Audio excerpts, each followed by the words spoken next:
Okay, looks like everything should be sent out. Make sure that I mute my Twitch tab. And I'm just going to assume that it's actually going. So, let's just hope. Hello everyone, this is Chris Ingerson, and it is... I was going to say February for some reason, but it's April 15th, and this is the April 15th Saturday Devstream. So, today we're going to be doing some more stuff with our custom game map currently. Go ahead and save real quick. Oh, look at that, I have errors. This is what happens when you mess with scripts. Before. Oh, yeah, no, that's fair. Let's go all the way up to... Okay, wherever this is being defined.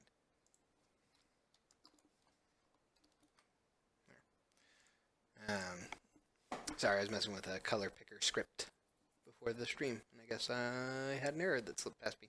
Anyway, so today we're going to be doing some more custom content map stuff. Oh dear, and Twitch is frozen, which always frightens me. It looks like it's frozen. Is it dropping frames? Nope. Okay. Well, I'm going to refresh Twitch, and hopefully that'll fix it. So, yeah. So to show you where we are currently, we have room nodes being generated, which, nothing different there. Let's go ahead and get a couple of rooms in here. Let's call this one room 2, or I guess room 1.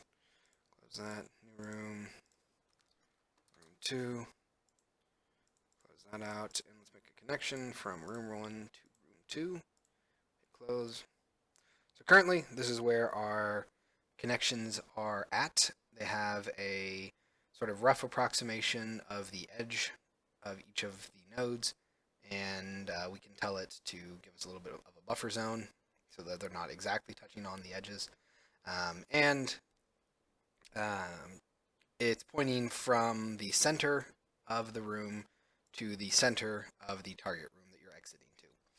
Now, we need to change that so that it's not just center to center, because again, if we have a connection going from one room to another, so if we have a connection going from room 1 to room 2, which we have, it's fine. But if we have a connection going from room 2 to room 1, close that out. Oh, that's going to throw null reference, isn't it? Because I didn't change anything. There we go.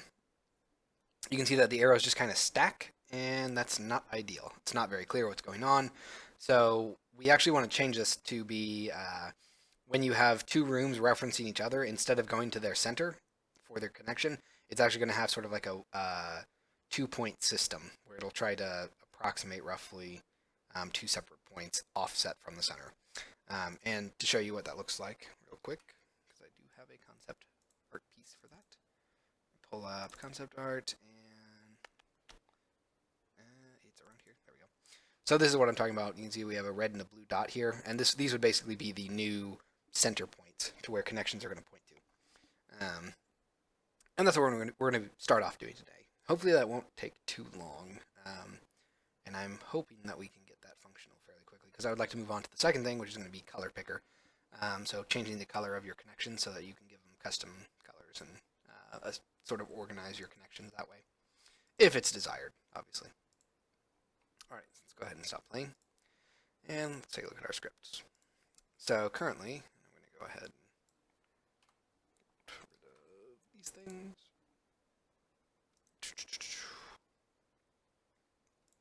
All right.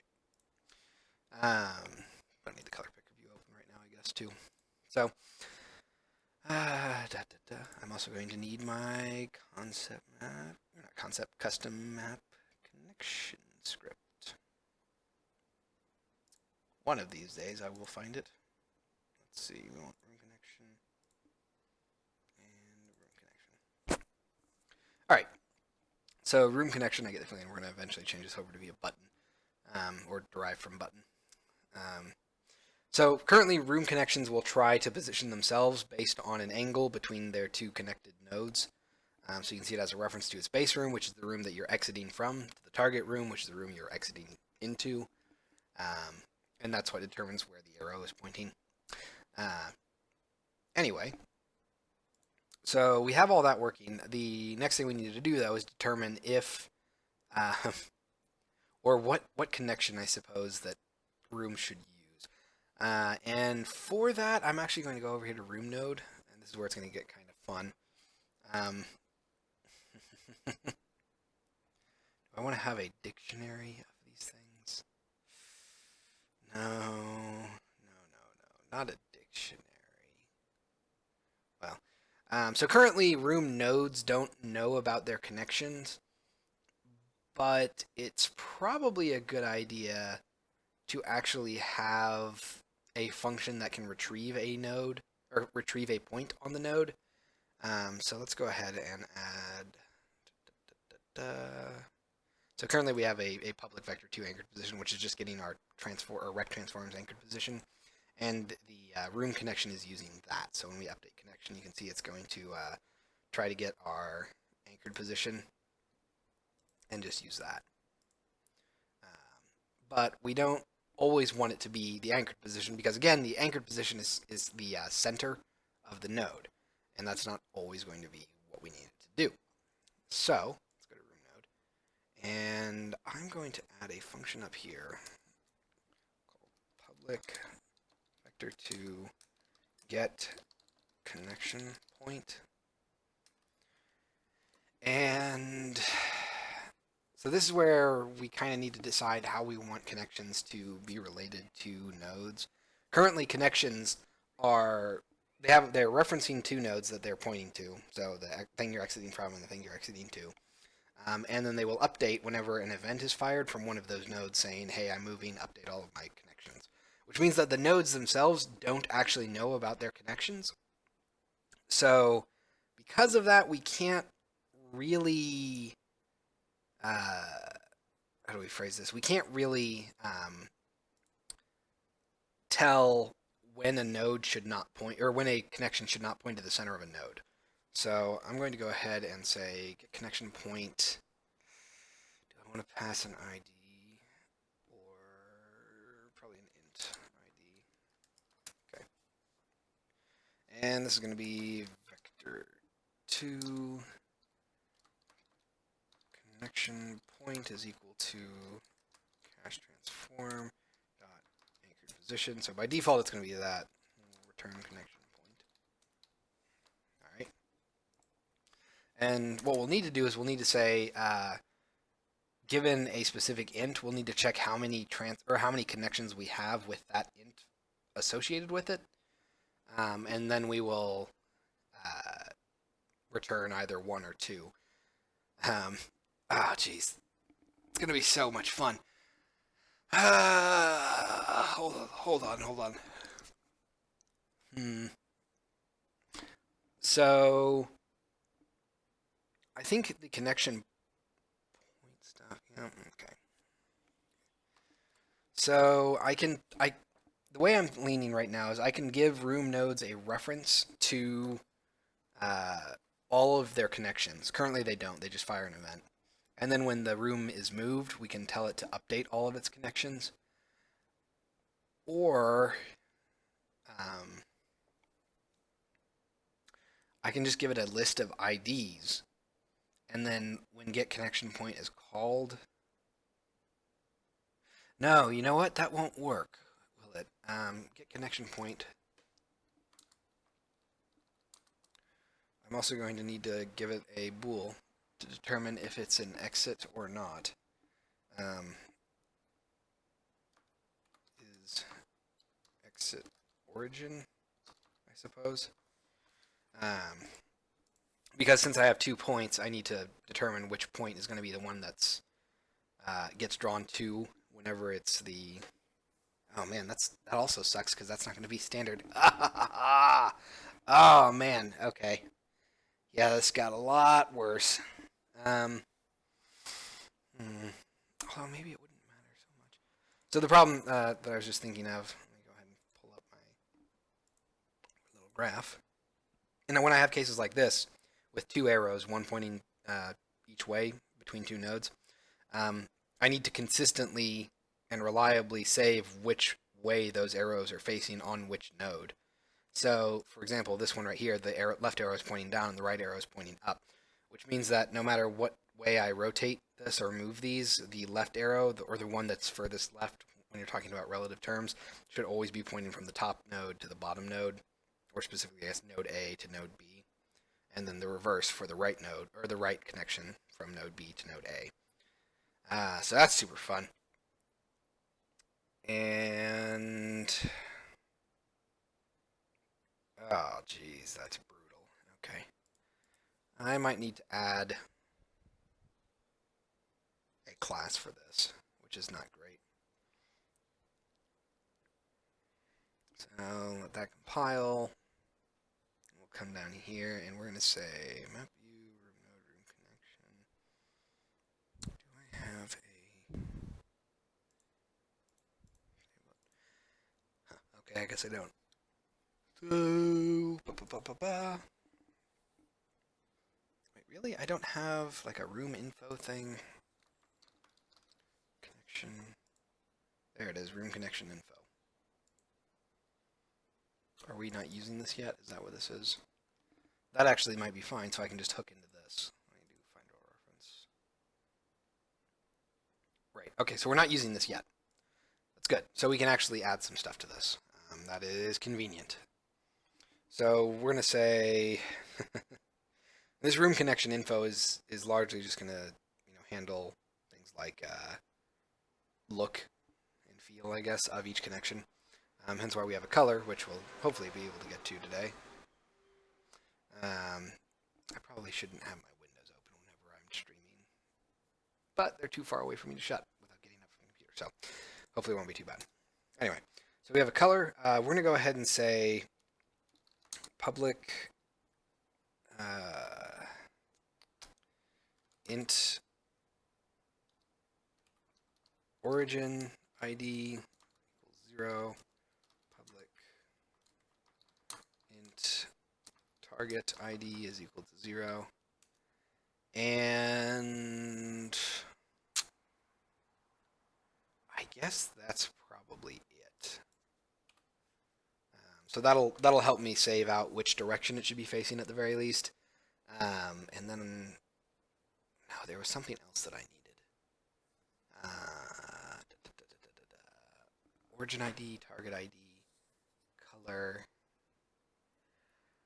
I hate it when I forget what I was going to do.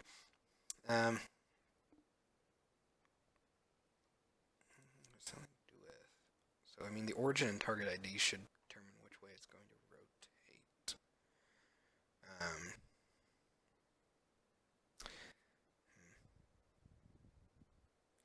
Yeah, that's probably fine for now. Okay. So let's go over here to room node. And I guess I'm going to have a list of IDs associated with this room. So maybe I can do it in room info, actually. I do have a list of exits in room info. Okay. Let's go ahead and go to definition here. So room exit info should have a reference for, yep, target IDs. Okay.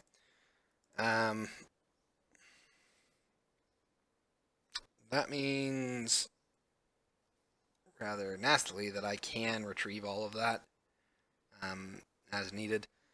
So let's go ahead and pull this over so I can have it next to room connection info. So I need to retrieve basically the target rooms from the exits list in room info on a room node. Oh boy, so much fun. Okay. Let's see here. So let's go ahead and say public list. Okay, I guess I don't have. Apparently I don't. Using system.collections.generic. So we're going to have a list of int IDs, connected rooms, or connected room IDs, I guess, equals new list. Oh, and I lied. That's going to be a getters, or a getter.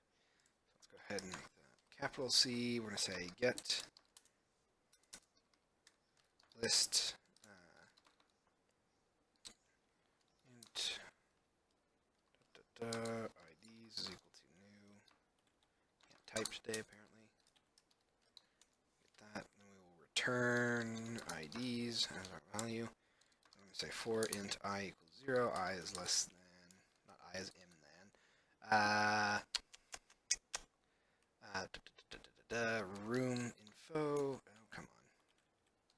What did I call it? Just room data. Yeah. Room data dot exits dot count I plus plus. All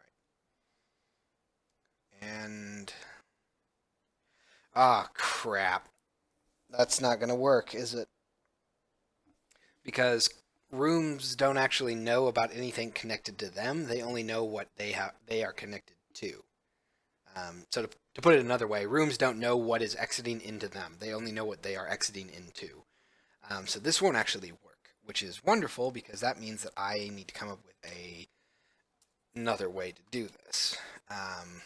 Let me go ahead and pull up custom game author session, I believe is what we want. Yes. So room connections. Okay.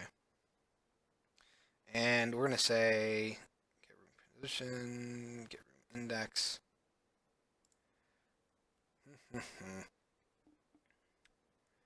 Let's say public bool is get connection count. I don't quite like the way that's phrased, but we'll go ahead and do it. It's going to be room node, I suppose. Origin, room node, target. All right. And we're going to say, I'll make this an int, bool. We're going to say int count is equal to 0, return count. And basically what we're going to do is we're going to loop through all of our existing connections. And we're going to say, okay, so if a connection has this origin and this target, or this target and this origin, then we're going to increment count by 1. So we're going to say for int I is equal to room connections dot count. I don't know why I did it that way. I should be equal to 0.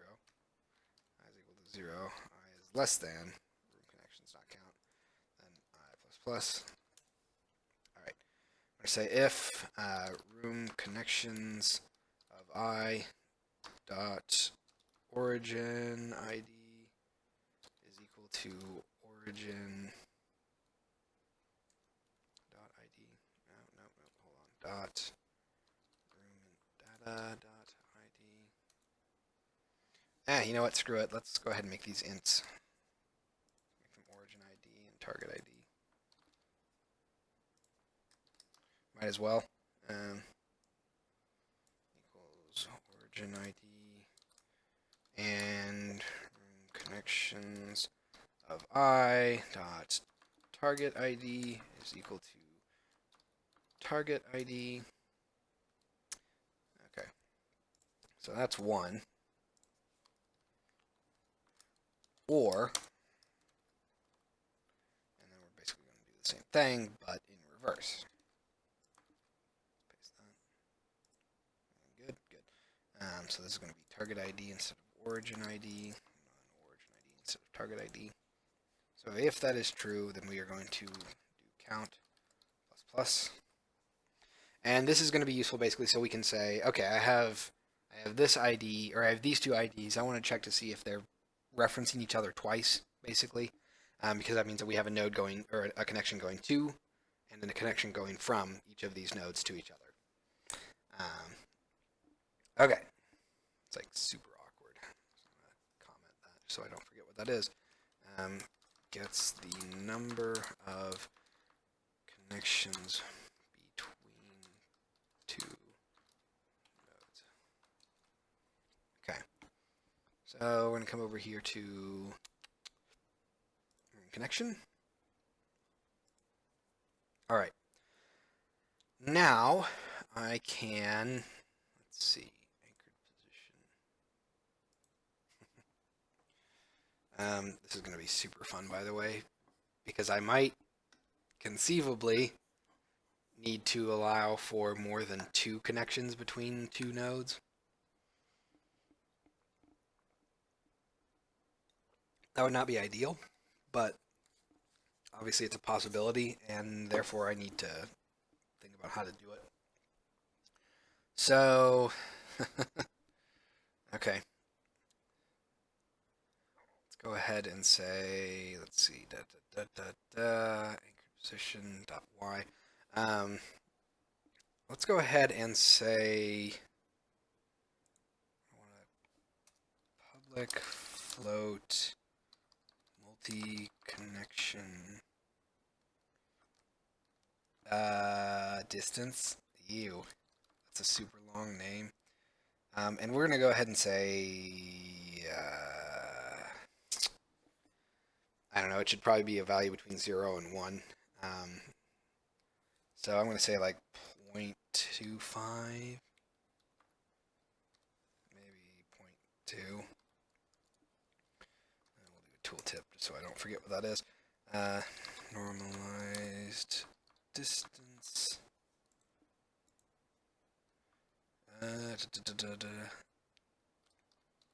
Between connection points in a node. Okay. So now comes the fun part. So that I compile first to make sure that I'm not crazy and don't have something terrible. So once we get the number of connections, which for the most part is going to return 1, but might return 2 or 3, we're going to need to figure out how to properly position these. So, okay. Let's say... Okay, so base point is normalized origin. Okay, so we basically need to figure out this, the normalized origin points. Oh dear God. Oh no. Oh, it's got way worse. Okay. So since this is being done in room connection, when I'm updating position, I don't know how to phrase this. I don't know how to position them basically, because again, when I have two arrows here, with the current way logic is set up, they won't know which one is supposed to be on the left and which one is supposed to be on the right, so they would probably they would both default to the left, which is not ideal. So that means we need a different way of getting this.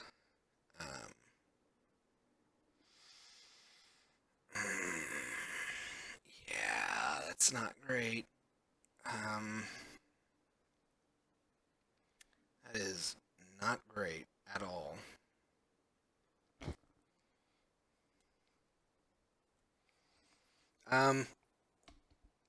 Okay. No.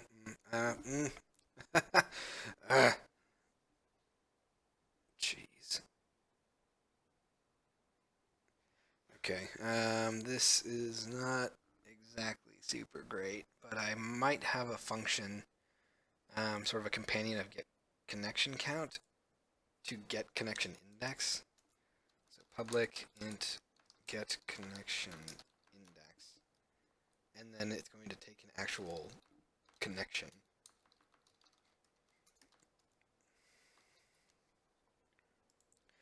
Oh no, that will not work, will it?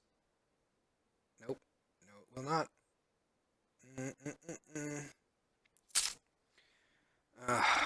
Great.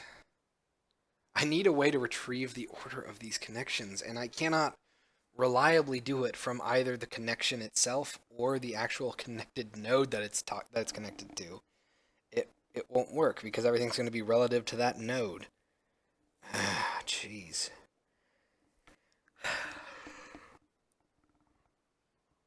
This is not going to work. I knew this was going to be fun. Let's see. Get connection index. So the idea behind get connection index was going to be to loop through all of my existing connections and basically retrieve in relation to its origin and targets what its int index was. So it wouldn't actually be its index in the list so much as its index in the number of connections that are connected to the two nodes that it is connected to as well.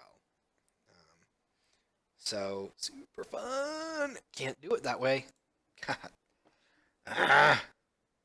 Unless I give connections a unique ID in room connection info, which I kind of don't want to do because they don't really need them. Man, this is quite frustrating. God,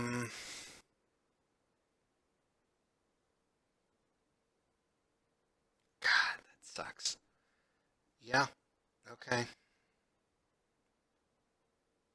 Don't really have much of a choice, do I? But why would I need a connection I don't need a unique ID for the connections. I don't. I just don't need that. I'm trying to think of anything that I would have the connections do in the future that might necessitate that. And there's really not a good one, or a good thing I can think of that would necessitate the need for a unique ID. Excuse me.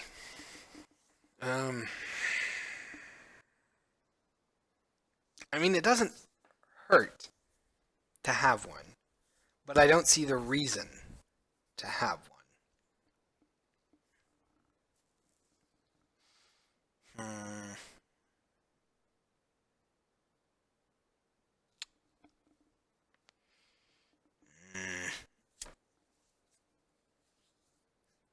Dang it, I can't really think of anything else that would work though. I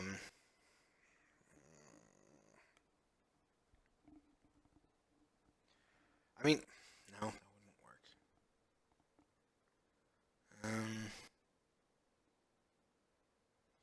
I mean, I could have, I guess, a dictionary that is basically the. No, how would I make that work? I was going to say the number of connections between two nodes, which I guess that could be like a vector 2, the two node IDs, and then an int for the number of connections between them. It's not ideal.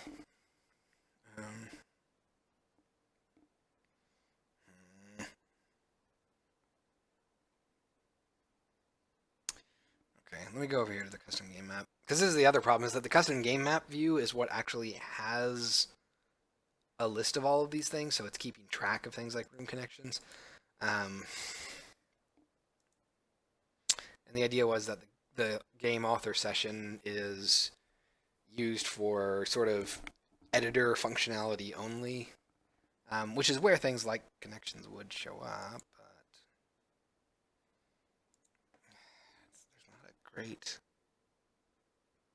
The thing is, I don't want room connections trying to hook into the custom game map view.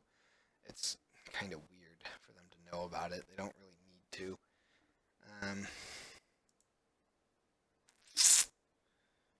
Yeah, it's not great. So let me see what we do when we create a connection.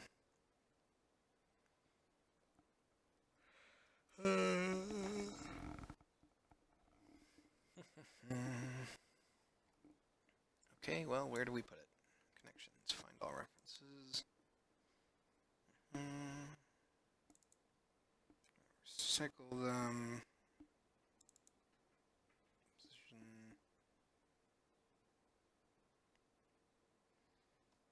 Is this really being used? Why would I loop through all of my connections and do that? Oh, I guess after generating them. That's fair. Arg. I don't even remember where I'm actually adding connections.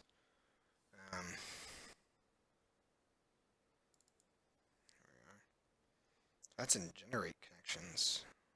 Oh right, I remember because I changed it to have a soft refresh. So instead of recycling all of my existing connections and then regenerating them every time I make add a new one, I just will add a new one if it doesn't already exist.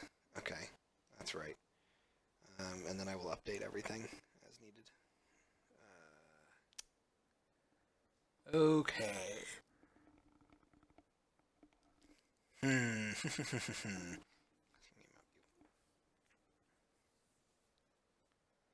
So I wonder if when I initialize it, so initializing it gives it the rooms that it's associated with, so their base, the base ID, which is the room you're exiting from, then the target ID, which is the room you're exiting to. Um, I wonder if we could give it a number,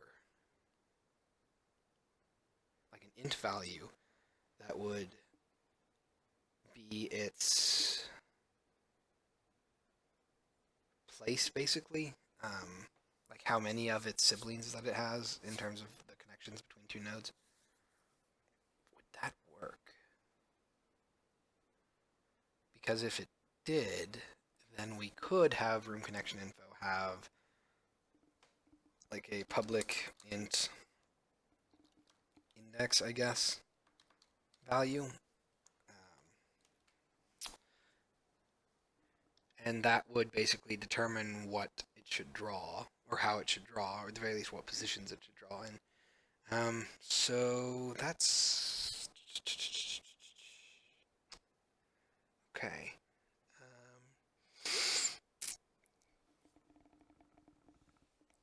Okay. Let's go to So I guess we can do that. Let's go over here to room connection. Up here,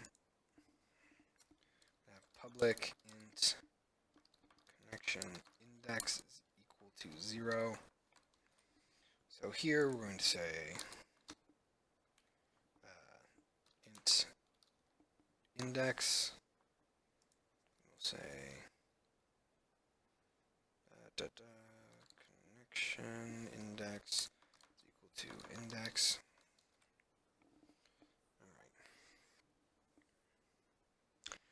All right. All right. And before we can do anything, let's find our references. Go over here. All right. So now we need a way to retrieve that index value, which is kind of what we started to do over here with get room index, or not get room index. Sorry, get connection index. So that's not quite going to work. Well, actually, no, it wouldn't.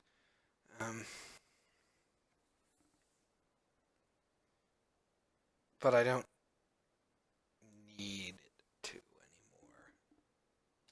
So instead of having a function for that, I can just actually have an index value here. And then in room connection, when we initialize, we'll be able to pass that value. But I need to come over here to, what was it? Hello, 18 Mark Wick. Welcome to the Saturday Devstream. Currently doing custom game map stuff. Getting connections to behave, which they don't want to. So, all right. So I'm going to go ahead and basically move that get index function to custom game map view. Private void. Okay. Private int get connection with a capital C, connection index. Then int origin ID, int target ID. Okay. Turn 0. Int index is equal to 0.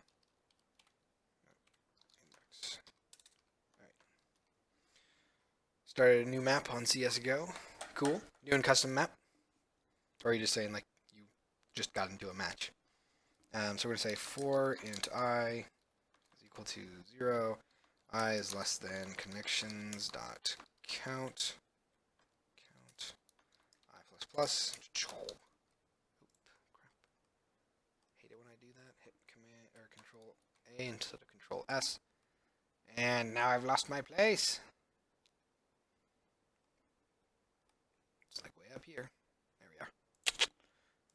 come over here because we did something similar. It's pretty much going to be this. Pretty much. Over here. All right, so new map in. All right, cool.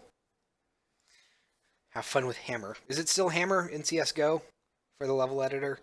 Because I mean that's what it used to be for all of their stuff. I don't know if it's still Hammer though, because you know Hammer is just clearly the most wonderful level editor ever. Anyway, so I'm gonna paste this in. Let's get. I guess I only need this part really. Okay. And then we're gonna change this to.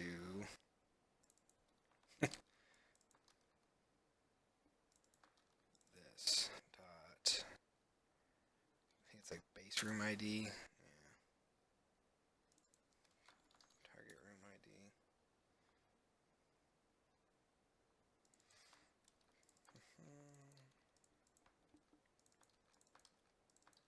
All right. Then we're going to say index plus plus. Oh, and I suppose once this is all done, we're going to need to say and connections. Oh, actually, no, I don't need to do that. I can just do this. We'll just say if connections. Shite. No, actually, no. Okay, I got it. So I don't need to do this because this get connection index will be called before the connection is actually added, which means that it will increase as we add more, and that's fine because you're always going to only get this whenever you add a new connection. We don't need it otherwise. That's good. Okay, so let's come down here to here, and at the very bottom we do that. So we're going to need to say get node get connection index with rooms of I dot room ID and rooms of I dot exits J dot target. Okay, I think that will do what we want. At least I hope so. So that compile real quick. Yeah. Has Hammer gotten any better? I mean, I cracked it open a long time ago, and it was archaic for that time even.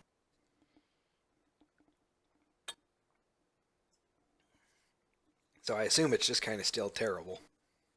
But I thought they did some sort of new tooling for their newer games like CS:GO and Dota. Go ahead and clear that stuff. Okay. Now, we have the stuff set up, so I'm going to come back down over here to room connection. Because once we have our index, we can actually decide how we want to update this. Okay. So,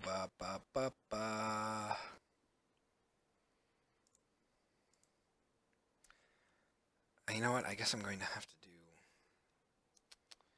connection count public void add connection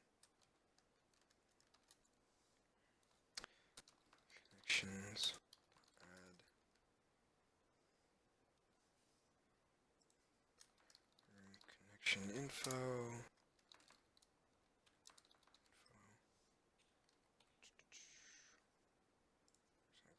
Info.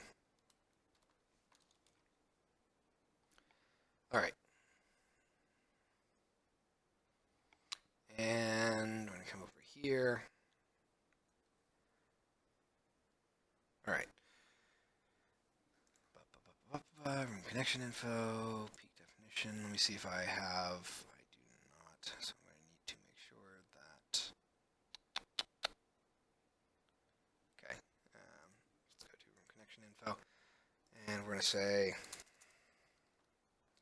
public room connection connection info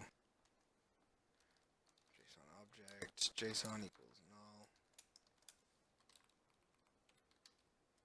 if JSON does not equal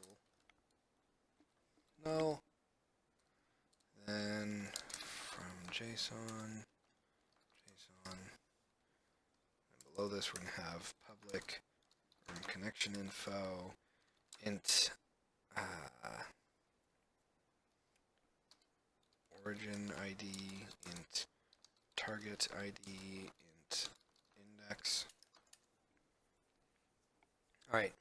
Now, the one thing that I do kind of worry about is whenever I generate these indexes, I need to make sure that I keep them up to date.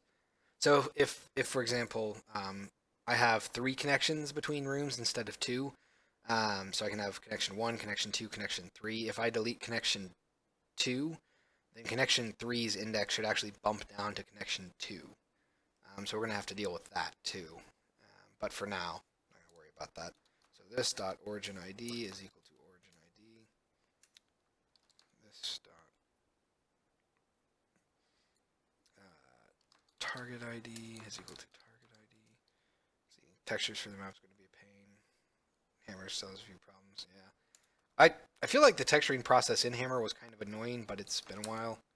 This dot index is equal to index. It might just be swapping out textures, honestly, but again, it's been a long time since I've had to deal with that. All right, so we're going to come over here to this, and we're going to say,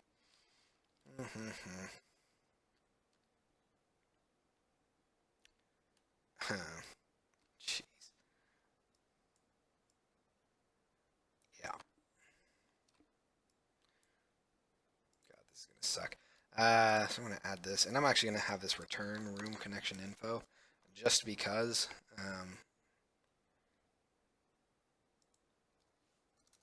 Return info, just because that way I can. Where are we? Down here. I can do something like this. Custom game author session dot. Oh, right. I probably need to make that static, don't I? Oh, wait, no, I lied. It's global.get custom game author session dot add connection. Okay.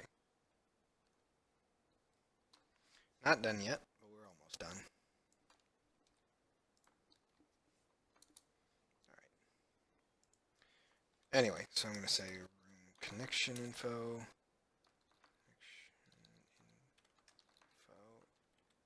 Is equal to that. That way I can just say connection info dot origin ID and connection info dot target ID and everything with connection info dot index. So a little bit of a shorter line there, which is nice. Let's see. And of course, when we delete a connection, I'm going to need to make sure that I update everything. But I guess I don't have deleting working yet, so not great. Okay, so we're doing connection info. Let's go ahead and send it here. Okay, we're almost there. We are almost there. Let's go to room connection.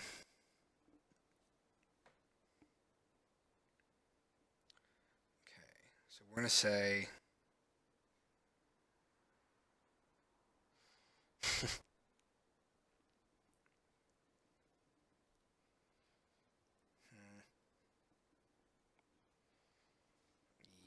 Yep.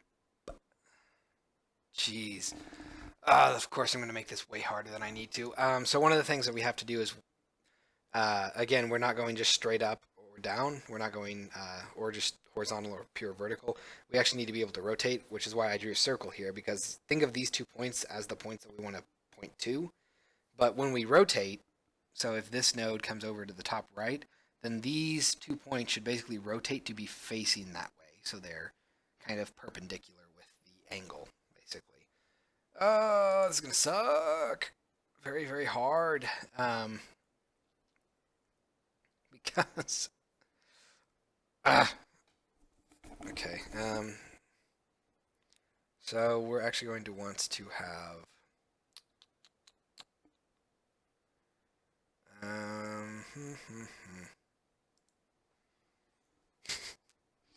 oh, jeez. Let me think.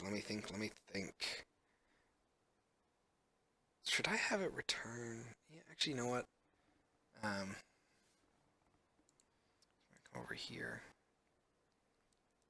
Get connection count.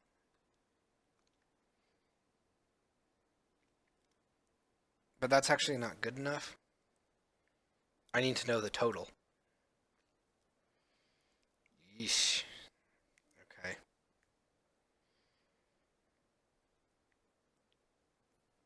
So I could have get connection count actually return a vector 2 with the x value being the index, kind of. And, well, no, you know what? I think I'll just do get connection count here. So I can come over here and say int connection count is equal to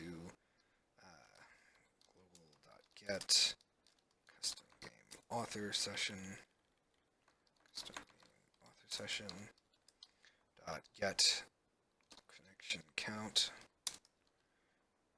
Okay, and that's going to be base room ID, target room ID. Okay, that'll give us how many connections we have going between these two nodes. And then we're going to have to use that to determine, or that in combination with our index to determine where our point should basically start on each node. Ah, jeez. This is so crazy. Okay.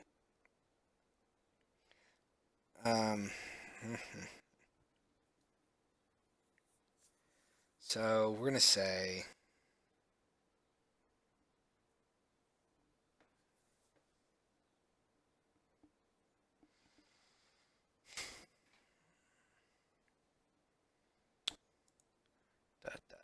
okay, we have our connection count. Then we have our index. So the next thing we need is, I'm going to pull up Photoshop. Eating noodles. Sounds pretty good. I just had a sandwich myself for lunch. Let's go ahead and say new. We'll do 1024 by 1024 just to kind of get a sense of what I'm trying to do. Not the gradient tool, main bucket tool. All right. So, hey, this is going to be so much fun. Not at all.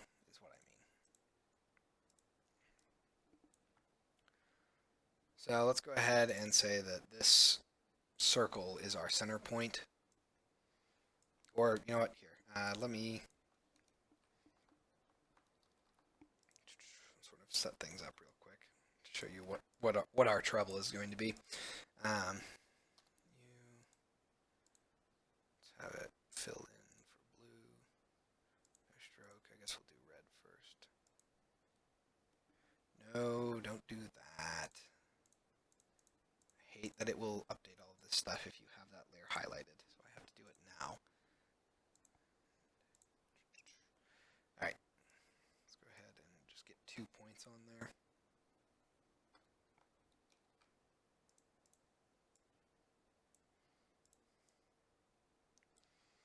Okay.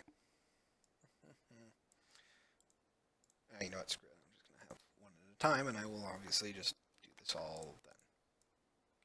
Move this over, set you, change our color to be like a blue.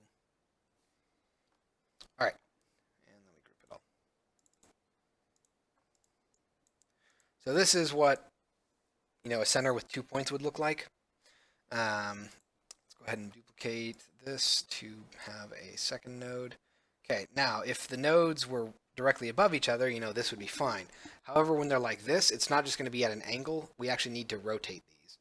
So this would rotate, I'm going to say like to there. This would rotate to there. With the idea being that, they're going to try to maximize the distance between these 2 points.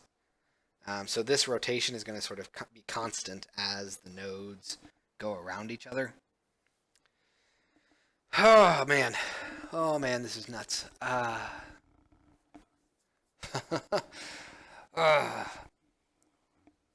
Okay.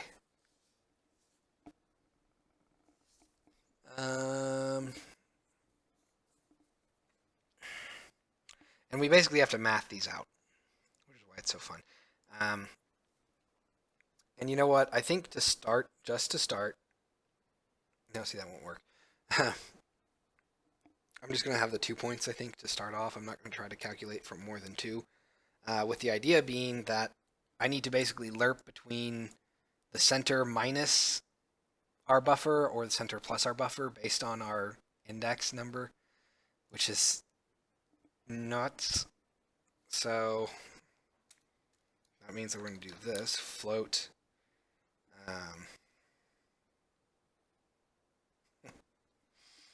Jeez. Okay. Let's see. I guess I'll call it index lerp is equal to mathf.lerp, or not mathf.lerp, just float.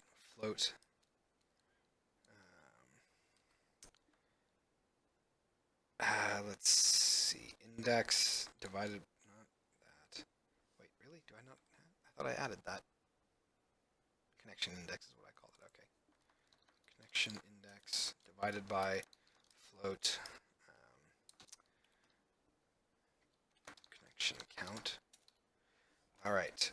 And I think connection count actually should be +1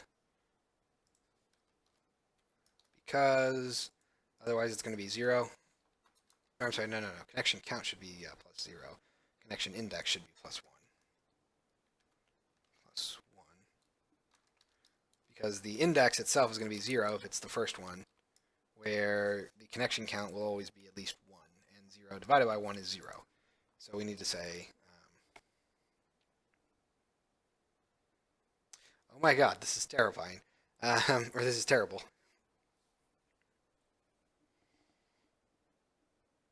Jeez. Sorry, I'm just like, every time I start to do something, 10 problems pop up in my head and I try to sort them out. So we have our connection count, we have our index lerp, but our index lerp isn't always going to want to give us 1. Because let's say, for example, we have 1 connection. That means that our index is going to be 0. 0 plus 1 is 1. Our connection count is going to be 1. So 1 divided by 1 is 1. But in that case, we're not actually going to want to lerp from, center point minus this much to center point plus this much. We want to just be in the center point. So we're going to have a special case where if it's 1.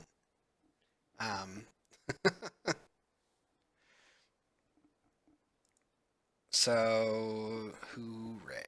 I'm going to say connection count is equal to 1. Question mark. We're going to say 0.5f if that is true. Otherwise, it's this. Okay. Next, once we have that, we're going to say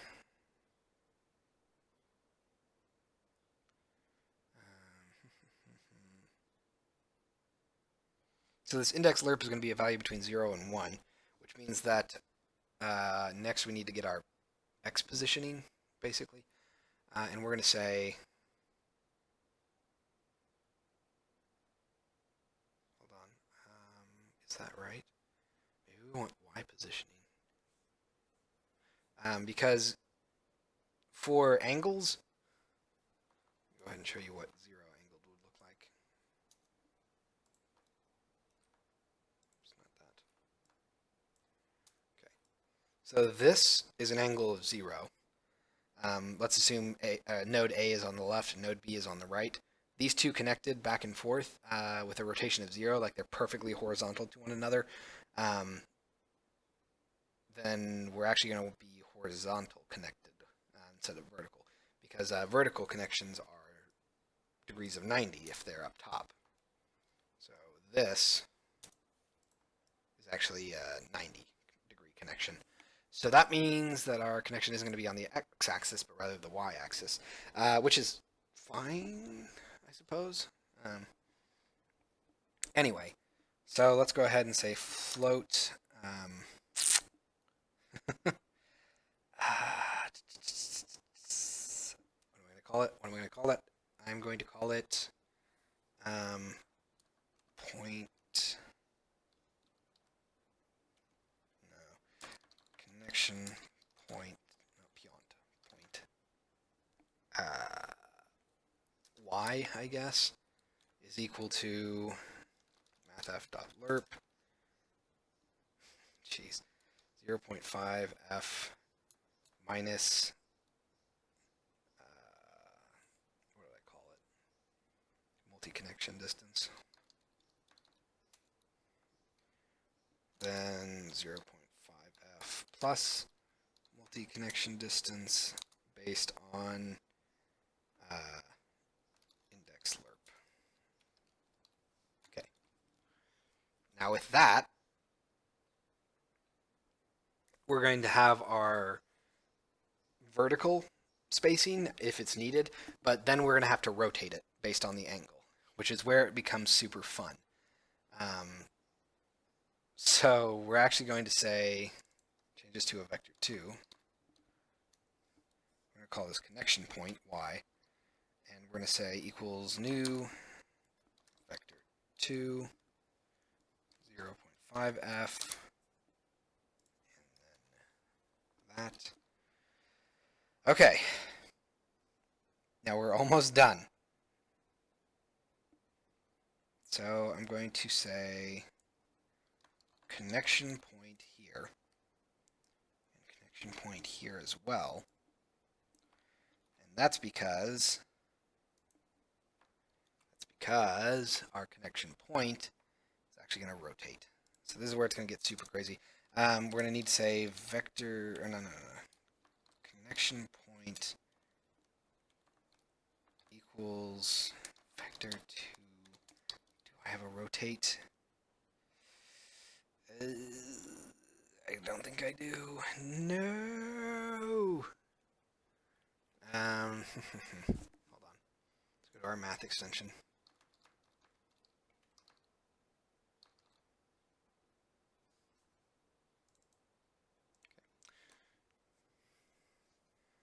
Oh yeah? What's he coding for? Sorry, it's saying my dad has started to learn how to code. Need to make sure that I always read those just in case anyone actually decides to watch these things post Twitch. Let's see. Get right edge point. That's all correct.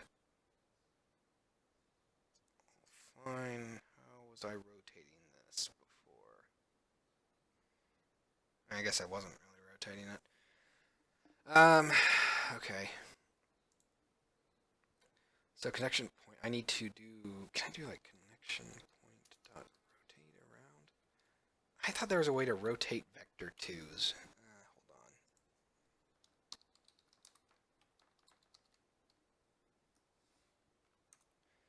on. Yeah. Let's see.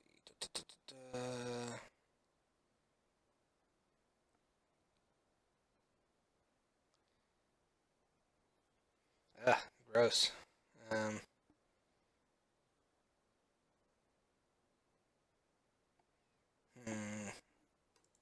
of looking at some stuff real quick. Do I don't need to rotate a vector 2 direction. I just need to rotate an actual vector 2 around a point.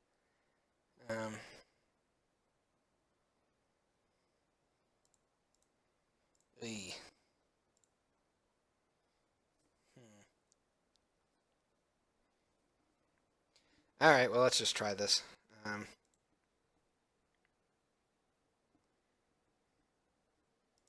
Actually, do I have vector 2? I don't remember if I have a vector extension. Okay, I don't think I do. So we're going to say public vector 2 rotate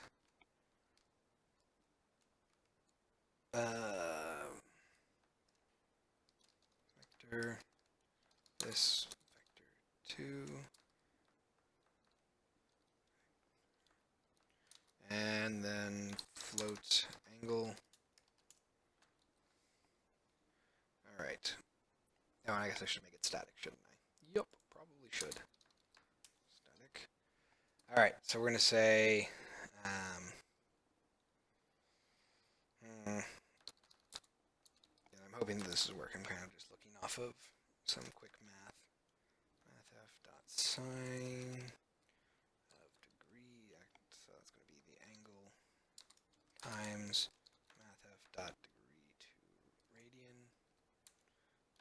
So cosine is equal to mathf dot cosine. Then angle times mathf degree to radians again.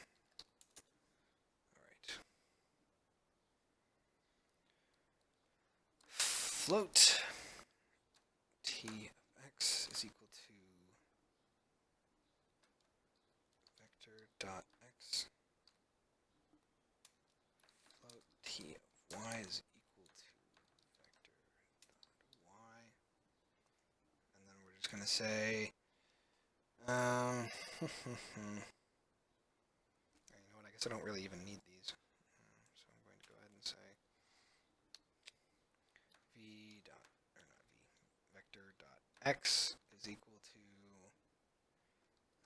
cosine times vector dot x minus sine plus, not plus, times vector dot y. Oh, that's why I can't do that. So yeah, fair enough. Float t of x equals vector dot x. I need to store these because they're used twice. Float t of y is equal to vector dot y. Vector dot y is equal to cosine, or fine, sine times t of x sine t of x t of y plus cosine times t of y. Okay. Now we're going to say return vector. I've added a destructible wall hidden. If you find it, you're going to sneak your way to B side. Nice. Is it possible to defend that wall, though? Don't want to be too unfair towards one side. So we're going to rotate a vector, and let's hope that works. Let's call it rotate vector 2, I suppose. I'm going to come down here to room connection, and I'm going to say equals connection point dot rotate vector 2 based on the angle. I think that would work. Oh. Okay, let's move this up here. Let's go ahead and move this down here, I suppose. Might as well. Got like way too many local variables that get declared here. Okay. So, just out of curiosity, I am going to go ahead and say debug.log connection point. All right. I think this is correct, and I'm very, very hopeful that it is. We will find out. We will be unlucky, unfortunately, if this connection point Oh man. Rotate around. Shite. Yeah, it's not great. I'm gonna go to decoration, see if I can get away with this. I'm gonna have another function, public static vector to rotate vector 2 around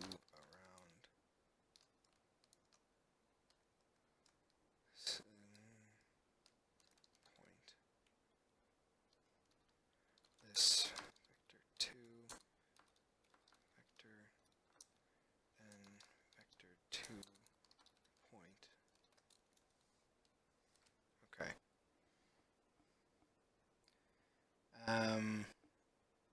The main problem is that we don't want to rotate it if it's directly in the center at 0.5. Like, there's no reason for that.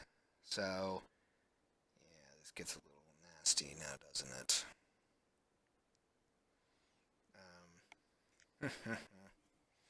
Hold on.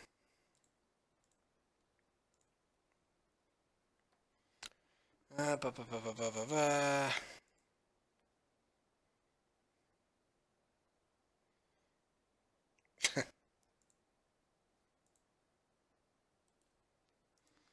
I don't want to use quaternions for this. That seems like it's a bit much. So, hmm.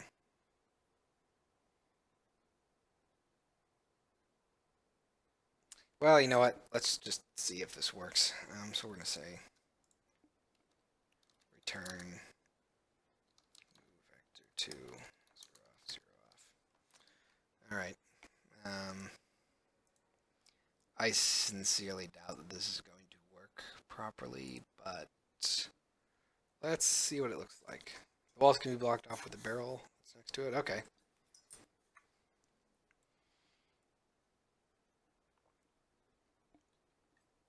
I need more water. I'm almost out.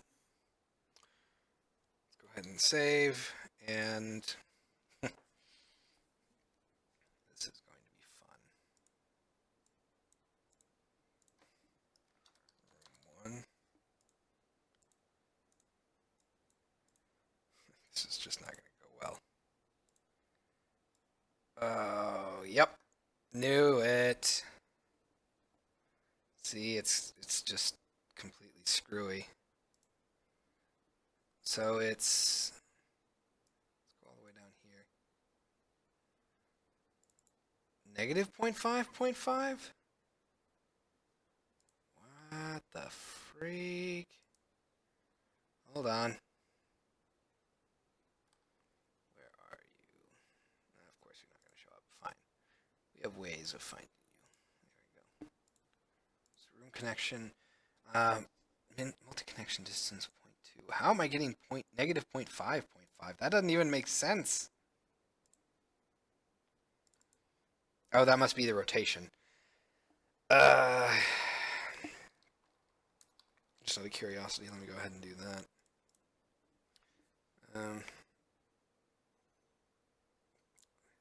Negative 0.5. Seems like a weird thing to be. I don't quite know why it would be like that.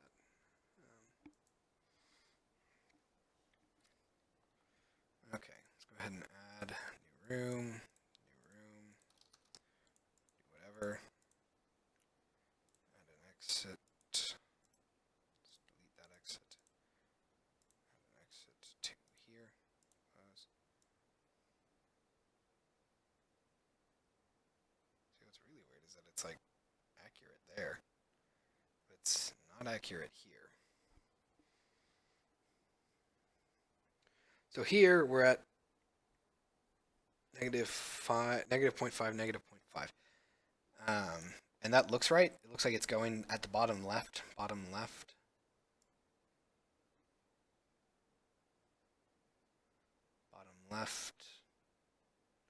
Still bottom left. Here we're getting 5.5. That's correct. 0.5. Yeah, I think it's just that it's rotating when it doesn't need to. Um, I guess to see what this even looks like. Wait, what? Oh, well, okay, so we're close.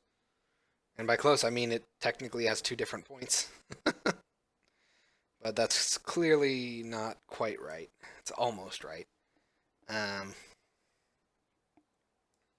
it's interesting. I have a red X.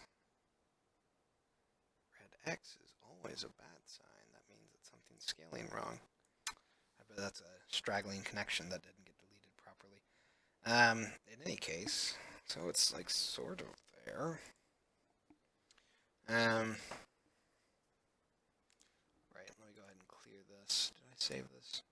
Yes. So we're at 0.5, 0.5. See, now that's odd. No, that's correct. That's right. Uh, yes. But why 0.5, 0.5 here? That's kind of weird. So, why are you like that? That's very strange. Um, hmm.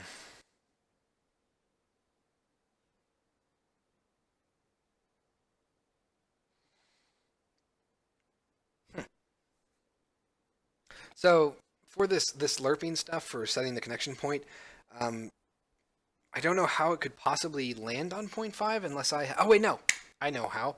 It's because I did have an extra connection. I had three, so one of them was 0.5. That's why. Okay, I got you. So new room. Close that out. Close that out. Close. Okay. It's at 0.5, 0.5. So don't particularly care for that. Um, Next, let's go ahead and add an exit from here. Close. One is still at 0.5, 0.5.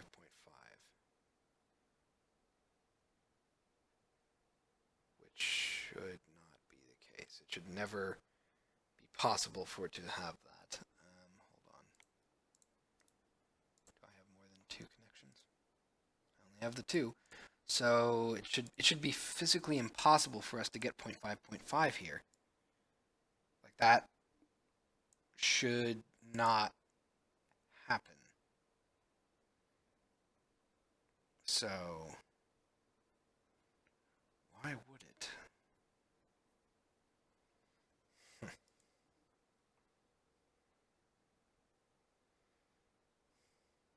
And it doesn't really look like they're visually lining up to 0.5, 0.5 either. It's kind of strange. Hmm. Like off to the side, really nastily off to the side. I don't know why. I'm guessing that's the rotation actually. So, oops. Let's go ahead and not rotate for now. So it's not ideal because horizontally they'll look weird, or maybe vertically they'll look weird. But this way they should never crisscross like that at the very least, so we can sort of get an idea of what they're doing. I hate that I have to save every single time. I don't know what it is. Something in my scene, I guess, is just marking everything dirty all the time. Super weird. New room.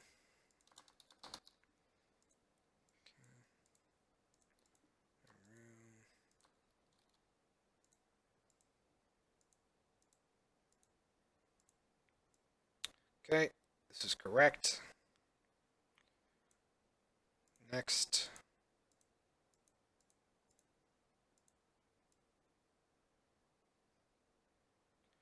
All right, so you can see that this is. I think it is correct horizontally. It's just that 0.2 is not actually a lot of space.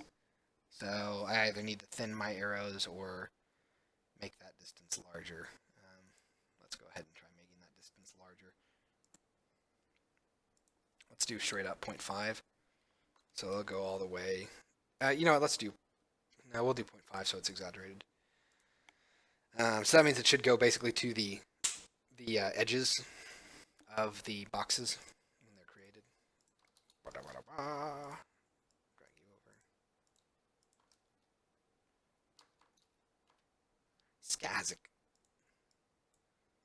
Don't know why, but it seems like that should be read in a Boston accent.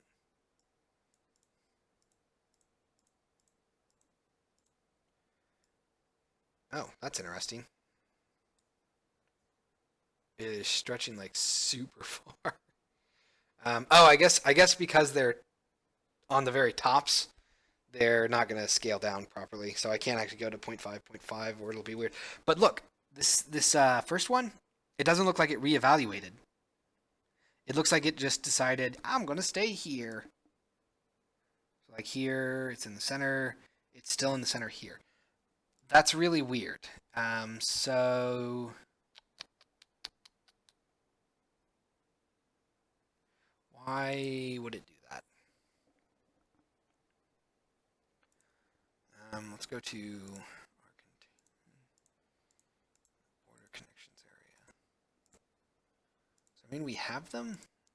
They are named appropriately. They're pointing to the correct thing, and their angles are correct. But the first one is just not right. It should be at negative 0.5. It should basically just be a mirror of the top one, so it should be stretched extra long and on the bottom. But it's not, and that's interesting. So why wouldn't you? Connection count is equal to 1.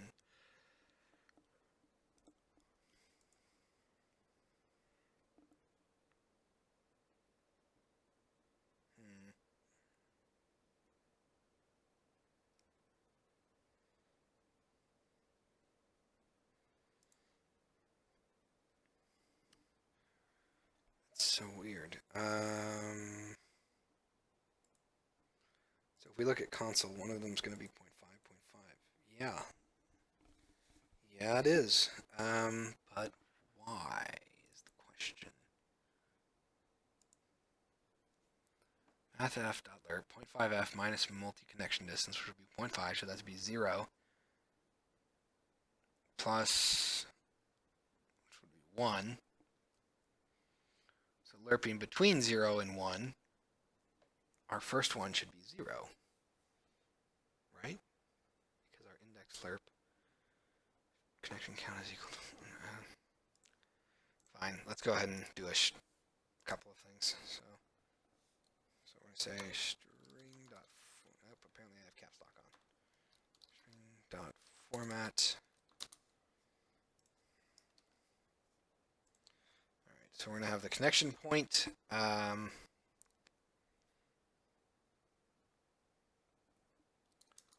do index lerp and connection count. 0, 1, 2. All right. So now we should get a little bit more detailed information back. I'm going to get rid of this because I don't think I need it right. Oh. What? What? Oh, okay. I was going to say, like, why? Okay. Don't really need that anymore.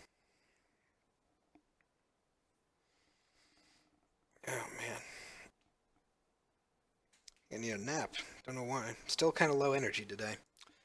Let's go ahead and let's get new room in here. Close that off. Drag it off to the side. Exit. Exit. It's still wrong.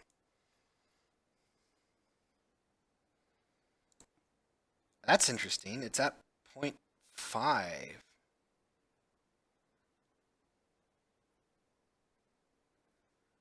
can the index lerp be at 0.5?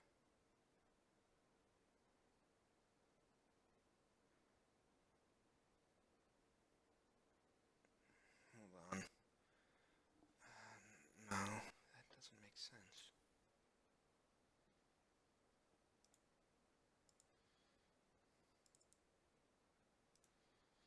I'm passing a incorrect value when I initialize. Connection info. Connection index.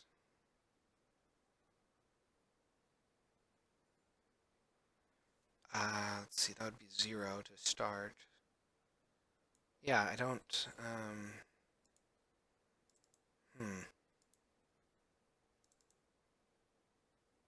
Because the connection count is correct on both of them, it's 2. But for some reason, the first one comes out as 0.5, which is clearly not correct. So the first one's connection index would be 0, plus 1 is 1. Connection count would be 2.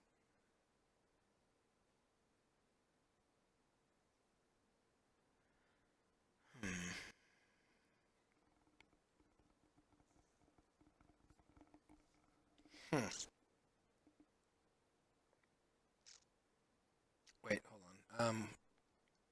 1 divided by 2 is 0.5. That's why. That's obviously not right. And that means that my math is just dumb there. So we don't want to do...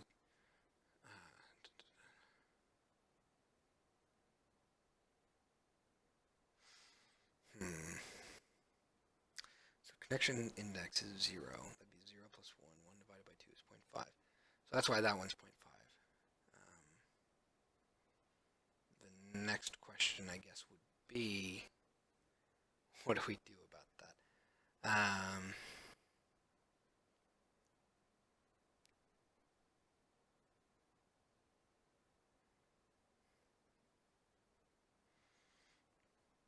Maybe I need to subtract. No, I can't subtract. So if connection index is 1, 1 plus 1 is 2. 2 divided by 2 is 1. But 0 plus 1 is 1 divided by 2. So that doesn't work, really. So 0 divided by 2 would be 0. That would be correct. Maybe I need to do connection count minus 1. So rather than connection index plus 1 divided by connection count, we do connection index divided by connection count plus or minus 1. Because then that would be 0 to 1 divided by 1 to 2, or 0 to 2. Oh, that wouldn't work. Yeah, we can't divide by 0, so that's not ideal. Dang it. But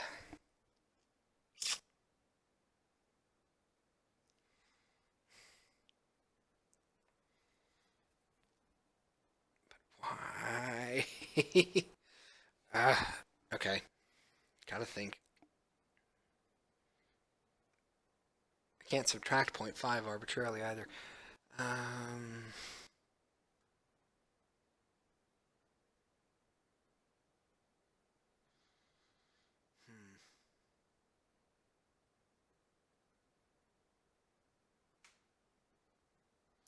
Oh my god.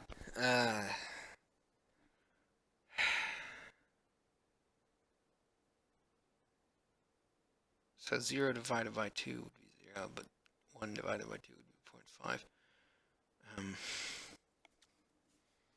Maybe I should just do like an inverse lerp instead. So basically between connection index and connection count minus 1. Let's try that. I guess it would be connection index.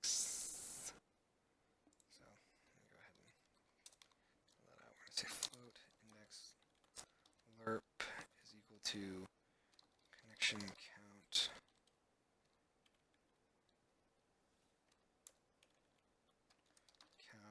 is equal to 1. If so, it's always going to be 0.5. Otherwise, it's going to be math f dot inverse lerp between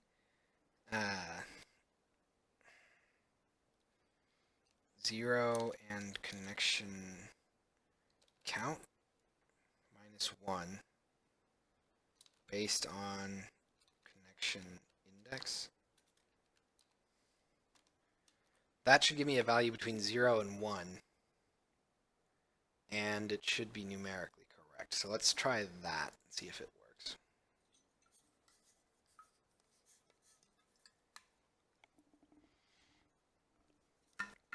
I love how at the start of the stream I was like, you know what?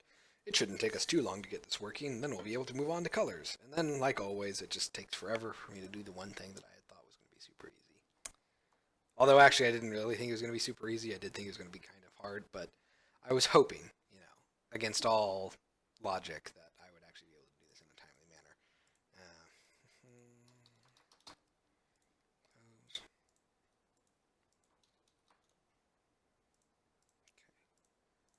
Add an exit to here.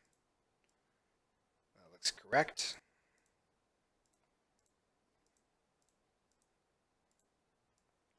Hooray! Hooray! Hooray! So, got it working. Obviously, they're faceted to the horizontal layout, but it works.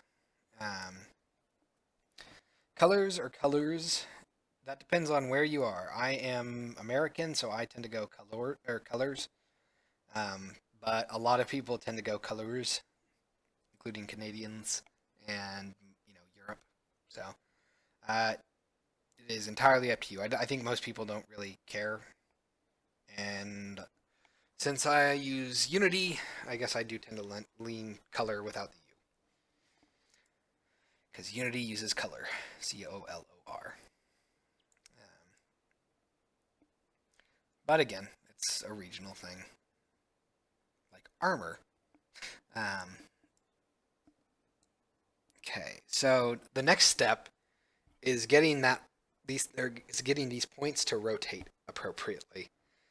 And also, just as a quick test, I am going to change our connection. Come on. You can do it. Let's clear you out. I'm going to change this to 2.4. So it should no longer be on the edge. It should actually be sort of between them. Let's do new room. New room.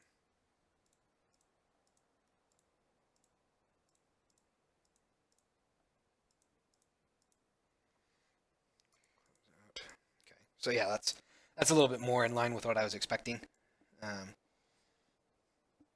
Oh, and you know what? They actually end up looking kind of nice when they smoothly scale between angles like that. That actually looks kind of cool. It's just like, yeah. So next we need to rotate these angles. And once we have angles rotating properly, then that's it. That's our multi-connection thing. Oh dear, this is going to be terrifying. I'm going to add another exit. Going to it. Does it do anything? No, it doesn't. Oh, I probably have a safety check in there to prevent it from happening. Were there any errors? No, there were no errors. Huh. I wonder why it doesn't exist then. Well, in any case, so we got things sort of working. Now we got to get rotating working. God, like all of those nasty factors that I have in here. All right, so do I even need these?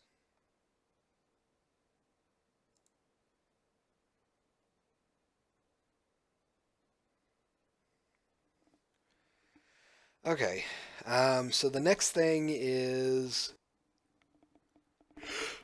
excuse me, we gotta rotate these points. So hooray, I'm coming back down to vector 2 math. That's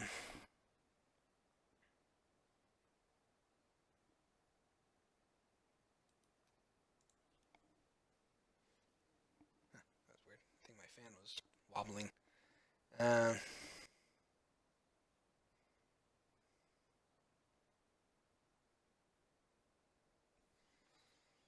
okay.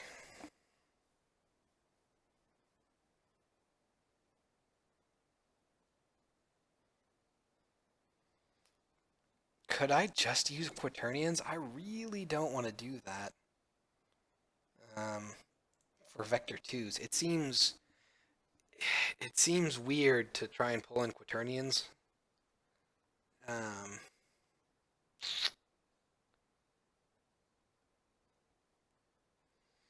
mm,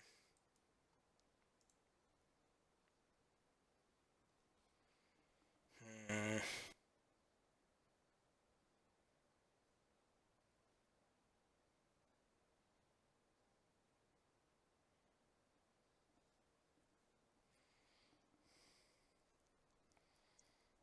hmm,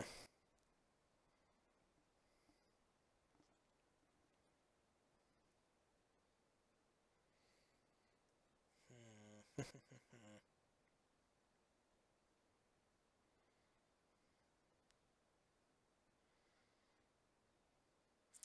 Because the other problem is that we don't want to like just literally rotate it. We actually want to rotate it around a point, and that's where it gets kind of wonky. Uh,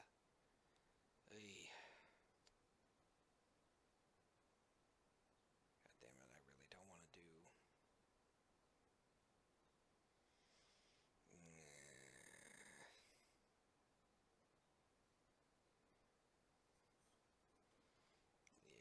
Yeah, great.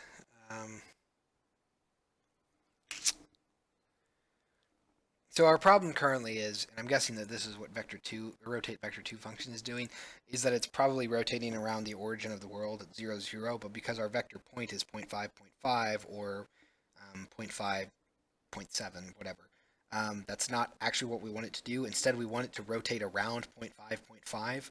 So I need to be able to pass in that value. Um, I could I could try this. Let me try this. Hold on.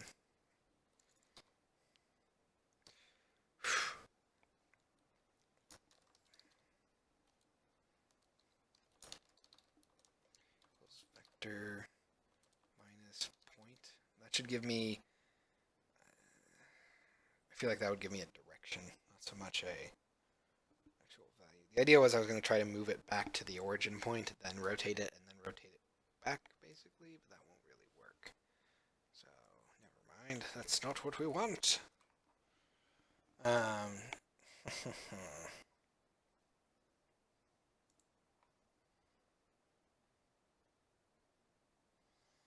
hmm.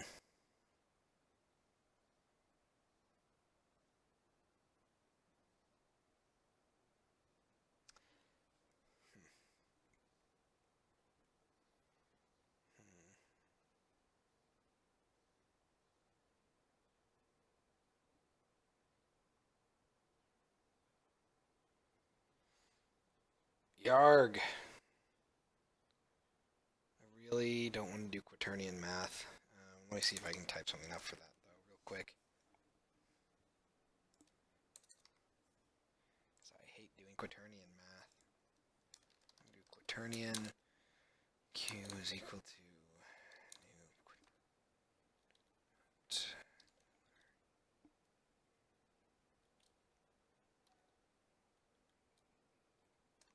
quaternion dot Euler. So that's our angles, and I suppose it would be 0f, 0f, 0f, and then we're obviously going to need a float angle here. So that means that angle is going to happen here.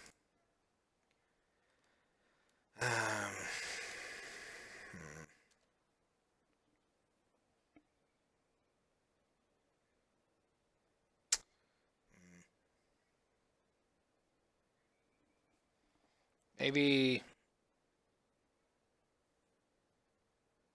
Well, no,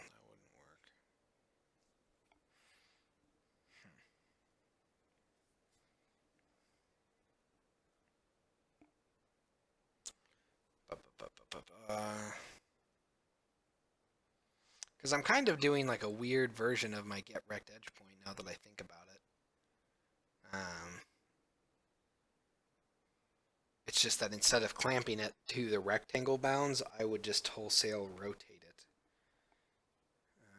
But that's not quite good enough, I suppose.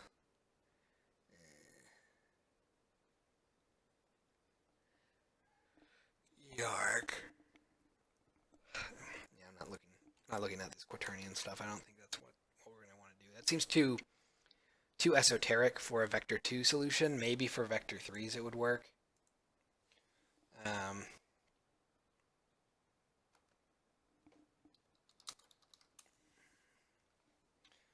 So,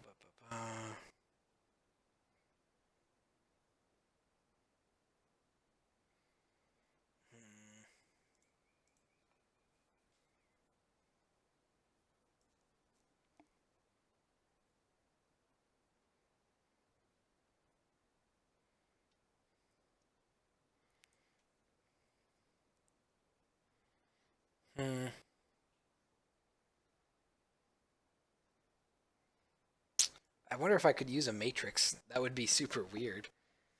Let me see if I can. There's a matrix 4x4, but I don't know if I need that actually.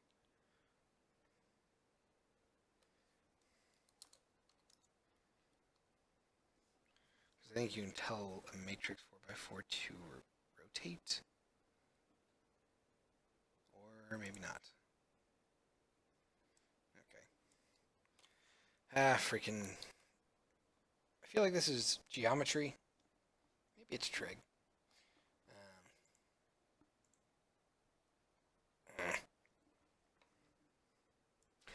Alright.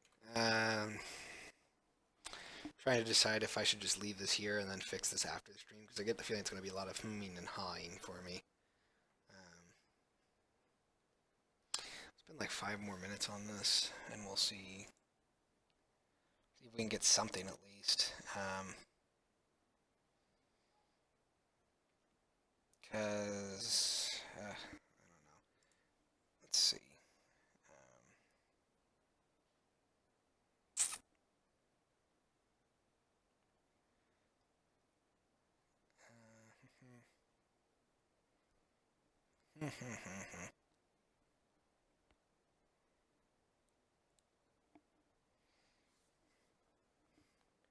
So we're going to want.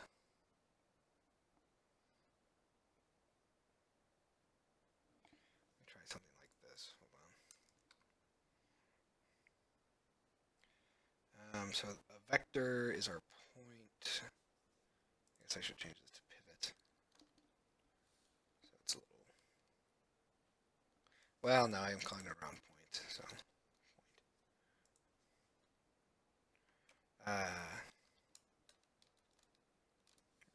point. Rotation point. So let's say vector minus equals point. So I was kind of on the right path. And then we'll say angle times equals math f dot degree 2 radian. Rotates a vector 2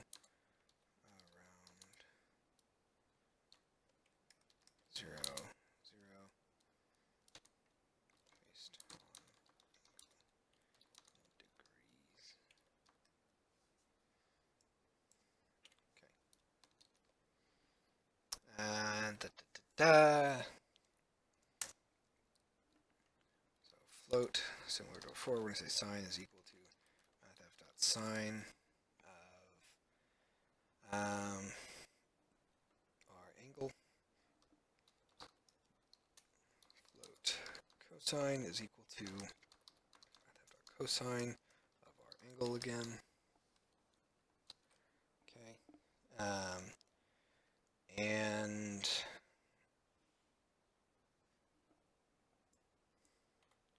this is going to be fun. We're going to turn a new point of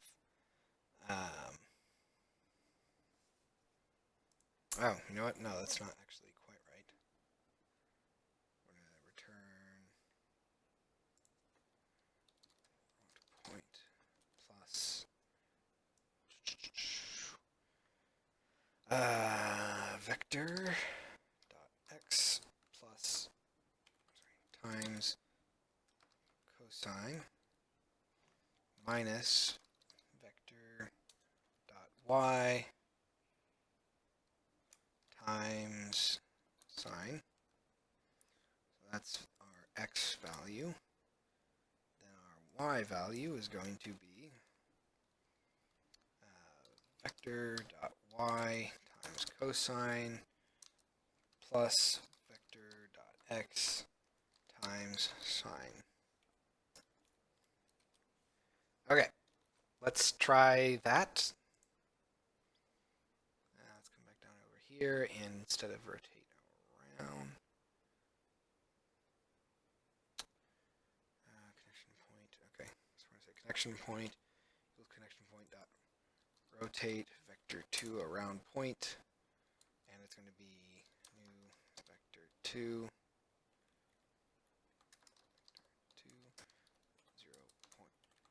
5f, 5f. I guess based on angle. Yeah, there we go. All right. Moment of truth. I'm sure it will work perfectly, as it always does.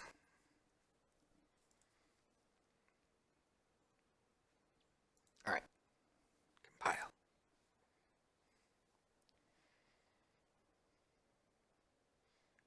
All right. Let's go ahead and add a new room. Drag that over here. Close. By the way, if you're ever doing your own custom game, just if you're ever doing your own game, just don't bother with a custom game editor. It sucks. There's so much effort that goes into this. Okay, come on. And we're close. It's dang it. It's now it's not rotating. So now it's correct when it's vertical, but not when it's horizontal. And actually, when it's horizontal, it's completely messed up. It's no longer like 1-to-1. They're actually hold on. That's interesting. So technically, one of them is correct here when it's on the side like that, and the other is correct here. That's interesting. So hold on. The one on the left should always be, yeah. Interesting. Okay, so we're kind of close.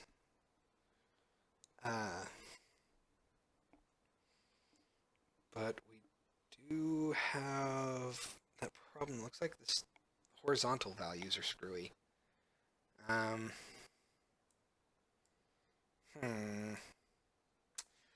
that's a little annoying. Okay, let me think.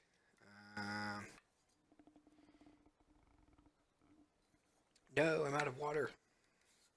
Dang it. I'm going to dehydrate to death. Let's go ahead and take a look at our values. Down at the very bottom. So currently, I'm at 0.59 for both of them. That's interesting that it's on both. I wonder why that is. Okay. Because it should rotate around 0.5, 0.5. Go ahead and stop playing. And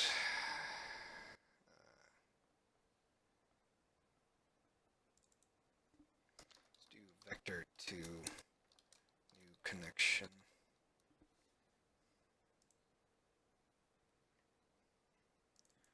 I'm just going to change this to new connection.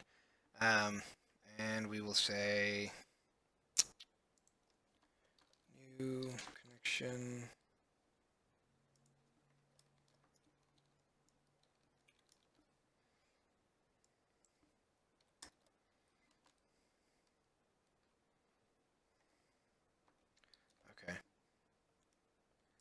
So now we should be able to see what our two values are, just to double check to make sure, you know, they're not giving me a stupid value anyway. Wait, maybe I just need to rotate the second. Oh, that would suck.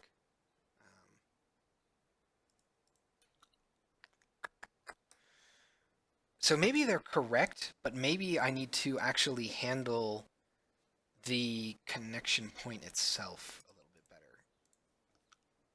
I'm a little worried that when it's flipping 180 degrees, that's basically causing it to... No, that wouldn't make sense. Why would that do that? Okay, hold on. Well, let's just see what I can get this to do. Probably shouldn't have them stacked like that. All right. So that one's correct.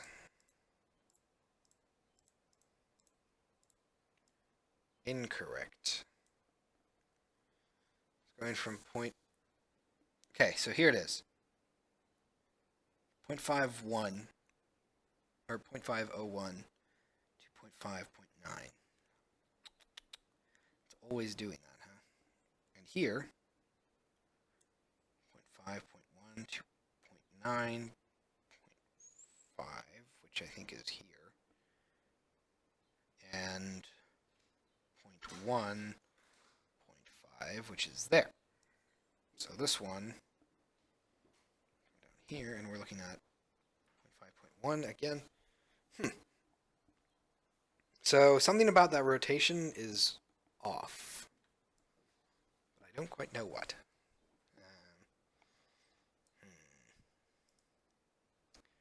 Let me see. It's rotating around that point. I mean, the nice thing is, so the fact that they're lining up like that means that at the very least our rotation is accurate. But I'm thinking that for some reason it's not. So it's not that our rotation calculations are wrong. It's that the values I'm plugging into them are incorrect, I think. I know that sounds weird, but because for them both to come out at 0.9 in the y-axis is very weird to me. I don't know why it would do that.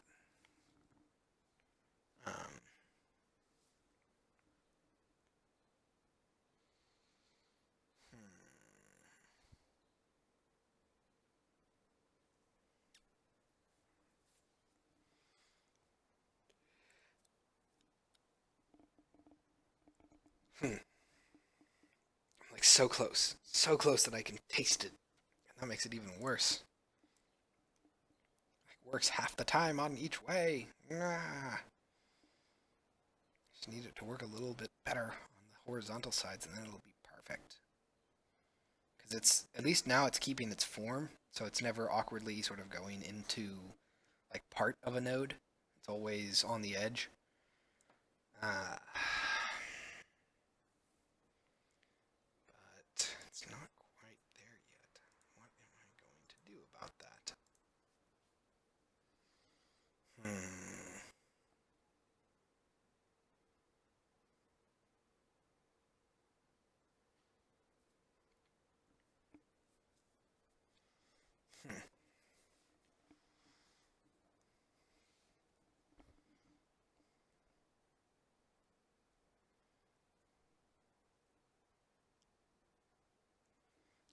So,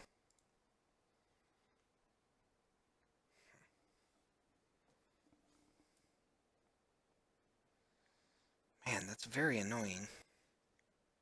I honestly don't know what's wrong.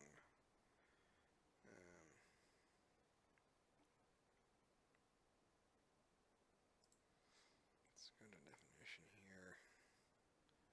So, our vector is, the two major cases seem to be 0.5, 0.1, 0.5, 0.9. So let's sort of math this out. So 0.5, 0.1 minus 0.5, 0.5, which would become 0, negative 0.4.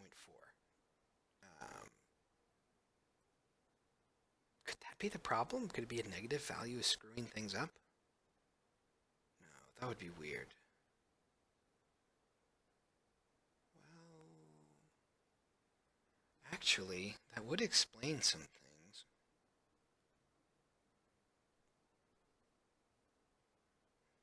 But not quite the way I would have expected. Okay.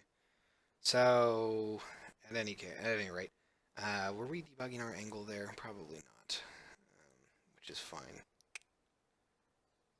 So,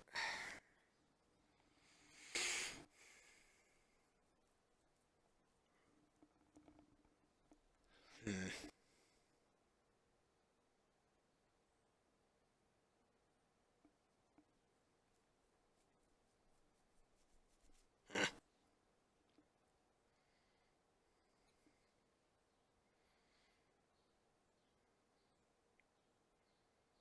It's it's almost like I don't actually want to do this or add this rotation point here. So to show you what I mean, if I take that out and then we redo this, yeah, I know it's gonna complain. I'm wondering if we would actually get the reverses of what we were seeing. So before, if the node was on the right side, we were getting stuff up top, and if it was on the left, we were getting connections on the bottom. I'm curious now if that means that we're going to get connections on the bottom on the right, connections on the top on the left. It's so exciting.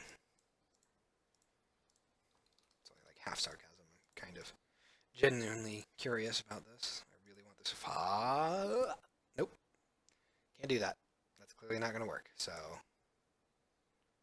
never mind. Carry on. So, I guess I kind of need that then. Well, that's very annoying.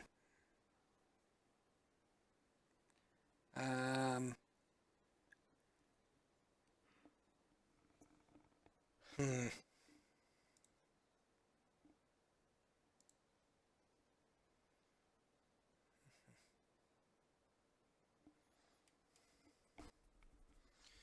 Yeah. Yeah.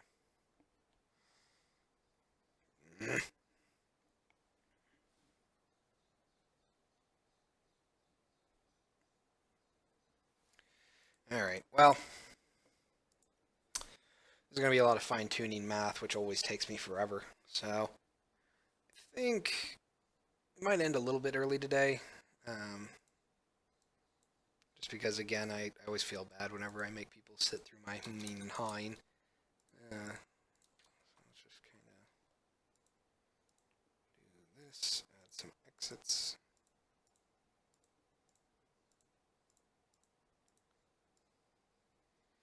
It's like sort of correct. I'll try adding some different new rooms. Let's go ahead and actually like label them. So lobby.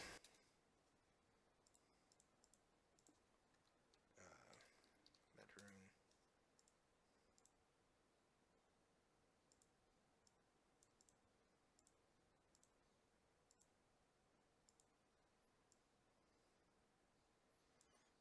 Probably should rename this. This is going to be interesting too. I've never actually renamed something after making connections. I'm curious to see what happens.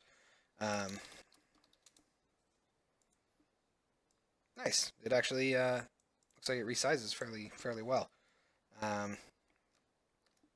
So let's go. Yeah, nice.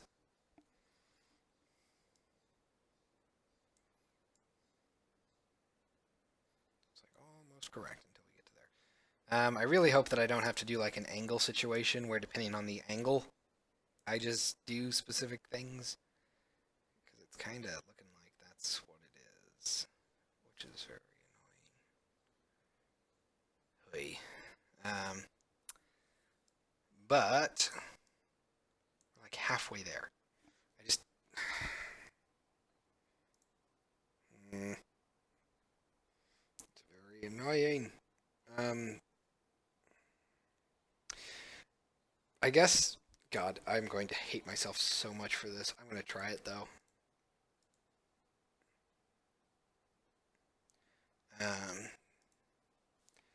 All right. Angle is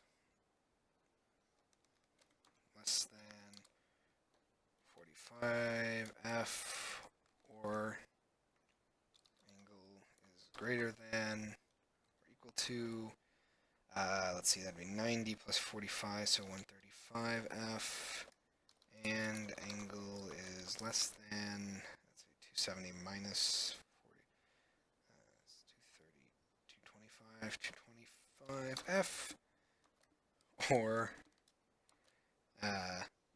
angle is greater than or equal to 315 F. This is terrible, by the way. I really will not really do this in the future, probably, but for now, it's worth a test at least. So if that is the case, then we will set our new connection equal to connection point. Else, we're going to try and rotate. And I get the feeling that this is going to be kind of snappy. So if it does actually snap, then we'll do something. If it doesn't, I might just leave it. Because it's obviously only a problem on the horizontal sides of things. So if it's smoothly lerping, if this is smooth when we actually plug everything in, then I'll just probably keep it like that for now. It's not ideal, but technically it works. Try kitchen.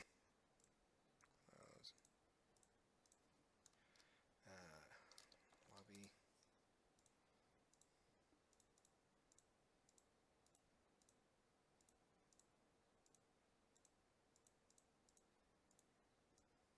Yeah, there's the snap. Oh. Oh no. Yeah, and also we're gonna get that. So yeah, it's not good enough.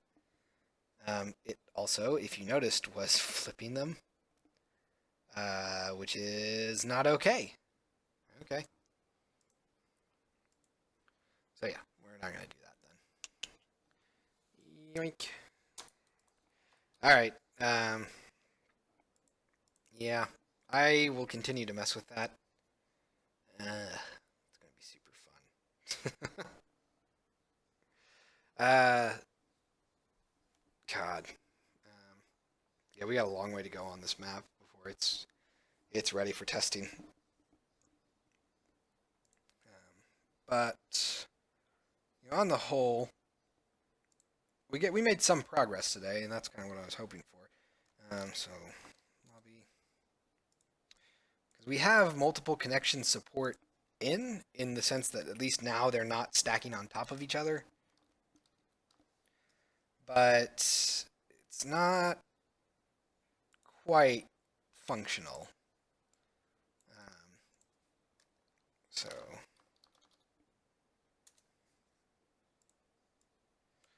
go ahead and make our connections. Yeah, this should go to the lobby, shouldn't it?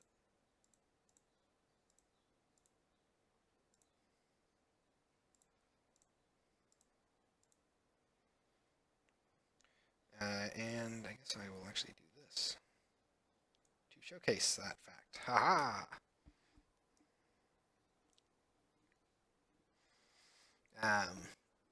Yeah.